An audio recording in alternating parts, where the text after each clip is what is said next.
सदगुरु जी, यहाँ कैंपस में सबसे प्रचलित सवालों में से एक है फोमो, यानी फियर ऑफ मिसिंग आउट। हमें हमें गतिविधियों में पिछड़ने का डर होता है, अपने प्लेसमेंट में पिछड़ने का डर होता है, इस दुनिया की लगभग हर चीज में पिछड़ने का डर होता है। तो सदगुरु जी, मेरा सवाल ये है कि हमें कब समझ जाना चाहिए कि अब बहुत हो गया, हमें इसे रोकना है और इससे हमारे निर्णय प्रभावित नहीं होने चाहिए। मेरे ख्याल से यहाँ कई लोगों के मन में ये सवाल है और हम इस बारे में आपके विचार जानना चाहते हैं। सही। देखिए, पिछड़ने का डर, जीवन को थोड़ा आगे बढ़कर देखते हैं। इस एजुकेशनल इंस्टीट्यूशन में आप सिर्फ कुछ समय के लिए, आप खुद को किसी चीज के लिए तैयार करने आए हैं। You have not come to an educational institution as a destination. आप इसलिए यहाँ नहीं आए हैं क्योंकि यही आपकी मंजिल है। ये आपको एक अच्छे पैकेज में पैक करने वाली जगह है ताकि आपको आप आज काफी अच्छे पैकेज में हैं। Thank you sir. तो बात शिक्षा की नहीं है, मगर इसकी कि हम उसे कैसे प्राप्त करते हैं। जहां तक पिछड़ने का सवाल है, पिछड़ने का डर, पहले तो डर, पिछड़ने से पहले डर के बारे में बात करते हैं। डर हमेशा इस बारे में होता है कि क्या होगा या क्या नहीं होगा, है ना। डर का संबंध उससे नहीं है जिसे हम अभी अनुभव कर रहे हैं। क्या होगा, हमेशा यही डर होता है। या दूसरे शब्दों में, आपका डर उस चीज के बारे में है जो अभी हुई नहीं है। आपका डर उस चीज के बारे में है जिसका अस्तित्व नहीं है। ये सारे मैनेजमेंट वाले लोग हैं। अगर मनोचिकित्सा विभाग का कोई यहां होता तो आप उनसे पूछ सकते थे, अगर मुझे किसी ऐसी चीज से डर लग रहा है जिसका अस्तित्व ही नहीं है तो मेरी स्थिति क्या है। तो उनके पास आपके लिए एक टाइटल होगा। हाँ, निमांस पास ही है, हम उनसे पूछ सकते हैं, वो भी एक जाना माना इंस्टीट्यूट है। हमें उससे तकलीफ है जिसका अस्तित्व ही नहीं है। हाँ, अगर आपको उस चीज से तकलीफ है जिसका अस्तित्व ही नहीं है, तो इसका संबंध जीवन से नहीं है, शिक्षा से नहीं है, करियर से नहीं है, बस आपका दिमाग आपके काबू से बाहर है। क्या आपको सबसे पहले इस अहम पहलू को मैनेज नहीं करना चाहिए, इससे पहले कि आप किसी उद्योग या कारोबार को मैनेज करें?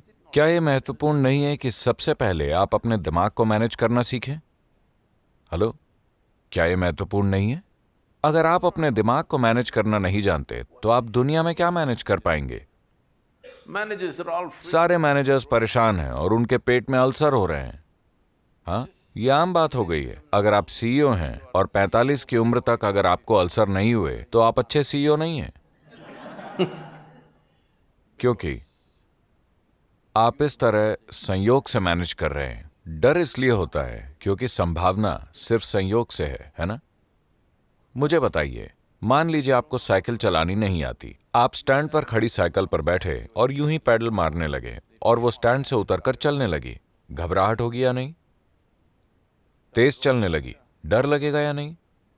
बहुत तेज दहशत होगी या नहीं? साइकिल के कारण दहशत नहीं होती, बस इतना है कि आप उसे चलाना नहीं जानते।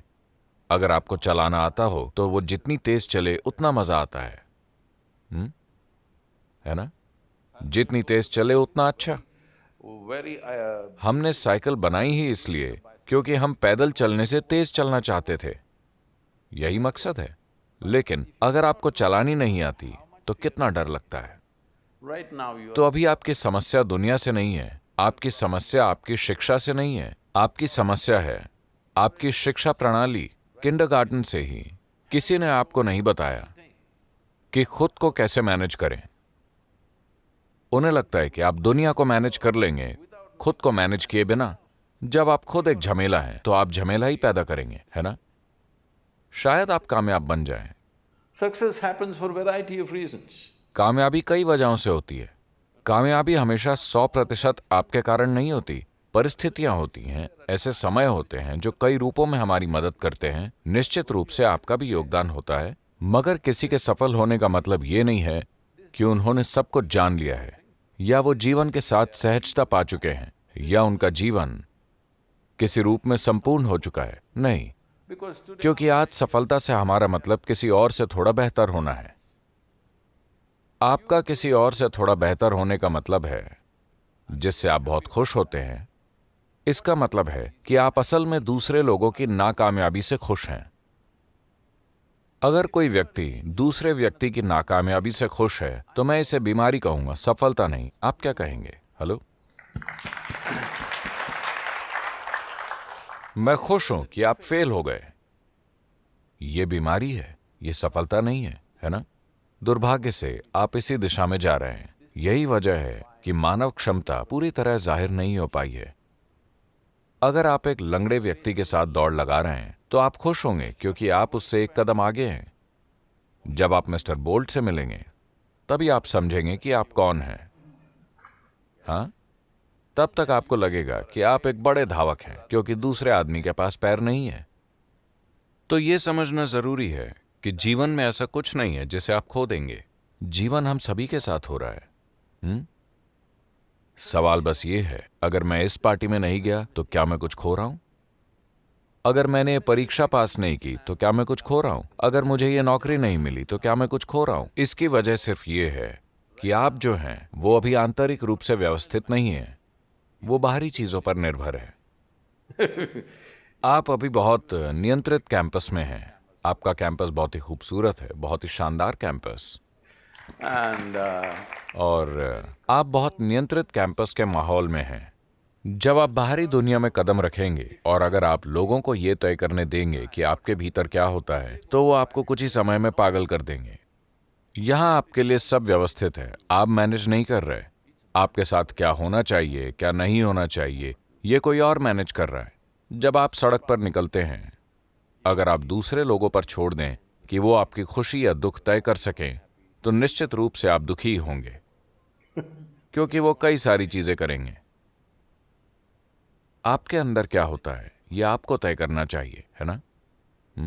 आप लोगों की नकल कर ही क्यों रहे हैं? ज्यादातर लोग ये जानते भी नहीं हैं कि वो क्या कर रहे हैं। ऐसा हुआ, शंकरन पिल्लई ने पेंटागन ज्वाइन किया। वो पेंटागन में काम कर रहा था। वो अपनी काम करने वाली टेबल एक ऑफिस से दूसरे ऑफिस से तीसरे ऑफिस में खिसकाता रहा। फिर वो गलियारे में पहुंच गया, फिर बगीचे में, यहां वहां, फिर वो पुरुषों के शौचालय में चला गया और वहां बैठकर काम करने लगा। हर कोई ये देख रहा था, इसके साथ क्या समस्या है? शुरू में उन्होंने सोचा कि ये एक रूसी एजेंट है, then फिर उन्हें लगा कि वो मुस्लिम आतंकवादी होगा, फिर उन्होंने बाकी सारी चीजें सोची, मगर उसने किसी को नुकसान नहीं पहुंचाया था। फिर वो पुरुष शौचालय में बैठकर काम करने लगा। लोगों ने पेंटागन के मनोचिकित्सक को बताया कि ये शख्स पागल हो गया है। वो पुरुष शौचालय में काम कर रहा है और वहीं अपना ठिकाना बनाकर काम कर रहा है।